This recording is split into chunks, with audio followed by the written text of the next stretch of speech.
जैसे कि आपने पूछा है, हमने कहा कि हमारे पिछले सत्र की परीक्षा समाप्त समय सीमा में हो जाए तब हम अपना सत्र चालू कर पाएंगे। इसीलिए मैंने प्रारंभिक में कहा कि हम कोशिश कर रहे हैं हर हालत में 30 जून तक हमारे रिजल्ट आ जाए, ताकि जुलाई से हमारा सत्र विधिवत रूप से प्रारंभ हो सके। इस वर्ष हमने रिजल्ट के साथ में एडमिशन में भी कई सुधार किए हैं। अब पिछली बार आपको हर बार अलग अलग उनके एडमिशन के लिए हमको अपनी लिंक खोलना पड़ती थी। अब उसको बजाय हमने पहली बार लिंक खोलेंगे, उसके बाद में CLC राउंड में नीचे प्राचार्य को हम पावर देंगे और बार बार बच्चों को परेशान नहीं होना पड़ेगा, वो अपना ठीक से एडमिशन ले सकेंगे। नहीं, राउंड तो होगा, लेकिन राउंड जैसे पुराने समय में होता था, बार बार लिंक खोल के हर बार बच्चों को आना पड़ता था, उसकी जरूरत ही नहीं पड़ेगी। जहाँ जहाँ सीटें वैकेंट रहेगी वो सीट वैकेंट देखते जाएंगे और अपने हिसाब से CLC राउंड में बच्चे एडमिशन लेते चले जाएंगे। एक राउंड और 3 CLC। हाँ, तो हम इसके माध्यम से प्रयास कर रहे हैं कि हमारे इंक्यूबेशन सेंटर हो, एक्सीलेंस सेंटर हो, साथ ही साथ परंपरागत पाठ्यक्रम के साथ साथ व्यावसायिक पाठ्यक्रम को भी बढ़ावा देने के लिए हम आगे बढ़ रहे हैं। तो PPP मॉडल पर हम हमारे मेडिकल के भी विभिन्न प्रकार के कोर्स खोलने के लिए आगे बढ़ रहे हैं। अभी मेडिकल कॉलेज PPP मॉडल के लिए विक्रम विश्वविद्यालय का प्रस्ताव हमको मिला, जो चिकित्सा विभाग तक हम पहुँचाने जा रहे हैं। साथ ही साथ कृषि को लेकर के पिछले समय देवी अहिल्या विक्रम विश्वविद्यालय उज्जैन और रानी दुर्गावती विश्वविद्यालय, इनने BSc एग्रीकल्चर को अपने यहाँ पाठ्यक्रम का हिस्सा बनाया और वहाँ उन्हें एडमिशन दिए थे। इस वर्ष 5 और विश्वविद्यालय, देवी अहिल्या विश्वविद्यालय, बरकतुल्लाह विश्वविद्यालय भोपाल और अन्य शहडोल, छिंदवाड़ा, ये सब विश्वविद्यालय भी इस राह पे जाने के लिए आगे बढ़ रहे हैं। उम्मीद कर रहे हैं कुल मिलाकर के गुणवत्तापूर्ण शिक्षा के साथ साथ जो समाज उपयोगी और सबके लिए हितकारी ऐसा वातावरण, स्वस्थ वातावरण बने और उच्च शिक्षा का अपने आप में देश में हमारा मध्य प्रदेश का स्थान भी सुधरे, इसलिए हम लगातार प्रयास कर रहे हैं। आप सबके लिए पिछले दिन जो बैठक संपन्न हुई, उस बैठक में लगभग 16 विश्वविद्यालय के सभी कुलपति, सभी कुल सचिव, सबके साथ हमने लगभग 3 घंटे तक ये अपनी वर्चुअल मीटिंग की थी। उसी के निर्णय बताने की दृष्टि से आज बैठक थे।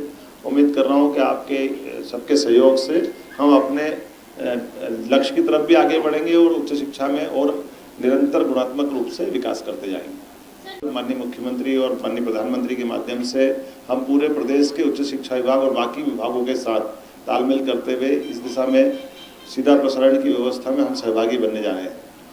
मैं उम्मीद कर रहा हूँ कि हमारे अपने विभाग के अंदर, चूँकि हमने कहा कि हमारे गुणवत्तापूर्ण शिक्षा के लिए अनुकूल माहौल प्रदेश में बनना चाहिए। यही कारण है कि नेक के दौरे के दरमियान हर एक महाविद्यालय अपने ग्रेड में और उन्नति की ओर जाए, आगे बढ़े। इसीलिए हमने एक निर्णय किया है कि जिन जिन विश्वविद्यालय में प्राध्यापकों की कमी होगी, हम चाहे उनको प्रतिनियुक्ति पे दें, लेकिन हम चाहेंगे कि सभी विभाग अपनी दक्षता के साथ शिक्षण की सुव्यवस्था स्थापित करें। इसी के कारण से जो हमारे विश्वविद्यालय लगातार सुधार की तरफ बढ़ रहे हैं, ग्रेडिंग उनकी अच्छी आए।